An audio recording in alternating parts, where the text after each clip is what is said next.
One new community infection today brings the total to 8 in 4 days. How worried should we be about Singapore's COVID-19 cases and clusters? The Central Narcotics Bureau seizes over 40 kilos of drugs, including record amounts of cannabis and heroin. Liverpool and Man United are among 12 football clubs facing fierce backlash over a new Super League competition. Welcome to The Big Story, coming to you live from the Straits Times newsroom. I'm Olivia Quay. And I'm Haryanto Diman. You can subscribe to the Straits Times channel so you never miss a single episode. One local COVID-19 case was reported today, the fourth straight day that new cases have been reported in the community. Today's other 19 cases were imported and had been placed on stay-home notice or isolated. More details will be shared later tonight. Joining us now is infectious diseases specialist Dr. Leong Ho Nam from the Rofi Clinic at Mount Elizabeth Novena. Welcome, Doctor. Doctor, since last Friday, 8 cases were reported in the community. Now, at least 2 active clusters have also been reported. How worried should we be? You look at it, the numbers have gone up. We actually had low single digits for a long time. Now we have 2 clusters. I am a little worried. Now, it tells me that the virus is trying to break through, and it is in the nature of the virus to break through. If you look at the incubation period of 14 days, they have extended and they went for 21 days. We tried to put on masks to block the virus, and what happened? They made it more transmissible. You had the B117 mutation. If you look at the next thing, we actually have social distancing, and we have vaccines, and we have previous infections. They mutate and they have an E484K mutation. With the E484K mutation, those who have been infected before may be infected again. So the reminder is the virus wants world domination, it wants to infect us over and over again.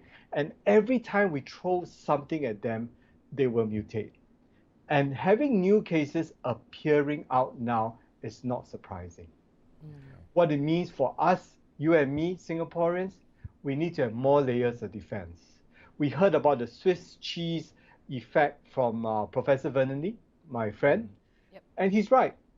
Little holes will appear and it will break through, and we need more layers thereafter to block them. And this will mean good trace together, means safe entry. We need to uplift and put the game higher with the stakes better by getting AI involved so we can do contact tracing very quickly, very immediately. So if one case breaks through, we kind of freeze everything and prevent further spread. Only then can we open up Singapore safely with minimal infections. You know, we've seen double-digit imported cases since the middle of last month. As in the example of the NUS researcher, there's a chance of the virus leaking into the community. Do you think this is a one-off incident though, or is our stay-home notice protocol still robust enough to catch any leakage? The leakage is there, and there will be even more leakages. Look at South Asia. South Asia is having the most number of cases ever from the beginning of the epidemic to now. And a lot of the South Asians do come into Singapore. Is it because for family, for work, or for whatever reasons? Which means we'll be under the constant barrage of new cases. Second fact, our PCR testing in the best of hands is 93 to 94% sensitivity. Which means of the 100 tests which we do every day, we're going to lose about 6 or 7 from false negatives, which means they're going to leak through. And this will be the ones which can create another local cluster again. And if you look at it, we have had many Singaporeans who are working here or living here who ended up with infections with no definite link. Where did they come from? It must have come from one of these leaks. And as the rest of the world continues to burn with COVID-19, we need to expect even more cases coming to Singapore. From the about 50 cases a day coming in, we should be expecting even 80 or 90 foreign import cases coming in. And 1 or 2 of them will clearly, surely, definitely leak through. It boils down then to the responsibility of each and every one of us. Get our act together, get trace together, safe entry, and of course vaccinations. Once everyone plays their part together, we're going to have robust, tight, effective watertight block against the virus. Well, we always appreciate your insights, Dr. Leong. Thank you so much for joining us today. That was Dr. Leong Ho Nam, infectious diseases specialist from the Rofi Clinic. Also on the COVID-19 front, from tomorrow, Hong Kong will suspend flights from India, Pakistan and the Philippines for 2 weeks. This after the N501Y mutant strain was detected in Hong Kong for the first time. The Hong Kong government said that these 3 countries would be classified as extremely high risk after there had been multiple imported cases in the past 14 days.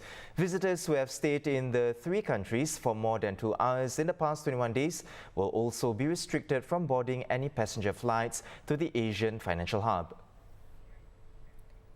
Emotional scenes earlier today as families separated by the pandemic finally reunited thanks to the opening of the New Zealand-Australia travel bubble.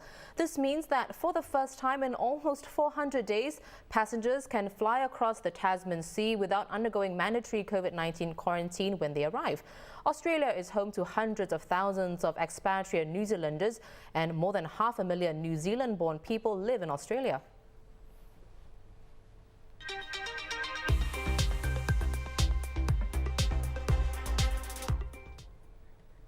The Central Narcotics Bureau has seized more than 40 kilograms of drugs, enough to feed the addiction of more than 12,400 drug abusers for a week. Most of it was found last Friday in the Choa Chu Kang home of a 22-year-old Malaysian man. Estimated to be worth more than $2.3 million, the drugs seized include record amounts of cannabis and heroin, their largest since 1996 and 2001 respectively. A global decarbonization center will be set up here where those in the maritime industry can coordinate research and reduce shipping emissions. This as part of recommendations by an international body to make shipping more environmentally friendly. And the Maritime and Port Authority of Singapore will release more details later this week. The Straits Times understands that there are 2 possible sites for the project at either the former Pasir Panjang Power Station or the Marina South Field. Both locations are currently listed as reserve sites, and a tender has been put up for architects to assess their suitability. Singapore-born Australian tennis player Astra Sharma has won her first WTA title in Charleston, South Carolina. Ranked 165th in the world, she rallied to beat the tournament's top seed Ons Jabeur in 3 sets. And the win will see Sharma rise to 120 in the world rankings.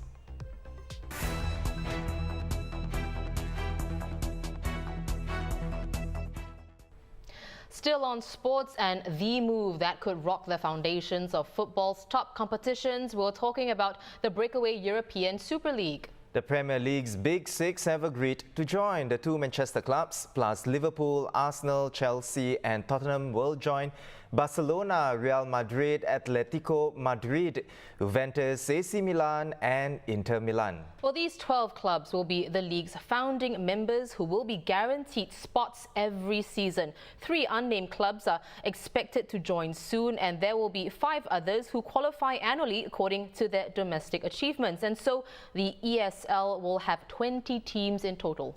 The founding clubs had agreed to establish a midweek competition, with teams continuing to compete in their respective national leagues. But European football's governing body, UEFA, stressed that Super League clubs will be banned from playing in any other competition at domestic, European or world level, and their players could be denied the opportunity to represent their national teams. Back in January, FIFA said something to a similar effect, that any club or player involved would be banned from FIFA competitions, including the World Cup. So this is an explosive issue, so let's discuss it with the Straits Times' sports editor Lee Yulin and assistant sports editor Rohit Bijnath. The idea of a breakaway league has been brewing for quite some time, so Yulin, why has it been made official now? Are we actually seeing a knock-on effect of the pandemic that clubs are putting finances over their fans? No, I don't think it's really a knock-on effect from the pandemic. Everyone has taken a big hit from COVID, but as you pointed out, this has been brewing for decades. And this idea goes back as far as 1998. I think it really is about these giants flexing their financial muscle. Mm. Now these 12 clubs, Liverpool, Manchester United, Real Madrid, they are really the tide that floats all boats. It is because of them that the Champions League is what it is. You know what, and why fans tune in the middle of a working week to watch football. Look at Singapore, for example. People tune in to the Champions League at 3 o'clock in the morning. So that's the level of demand we're looking at. Why now? Well, they haven't explicitly said so, but UEFA is due to announce a revision to the Champions League today, and I think it's another expansion in the works, right? Which means clubs will then again, they have to play more games. And this comes at a time when clubs are already complaining of fixture congestion. Right. Yulin, do you see any merit to having the European Super League? Actually, I do. The question is who benefits, Now, clearly the 12 clubs will benefit, Obviously, this will take the form of money in terms of revenue from broadcast rights.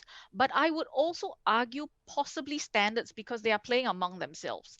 I think Rohit would disagree with me, but I feel that they would certainly be better off playing against good clubs than playing minnows.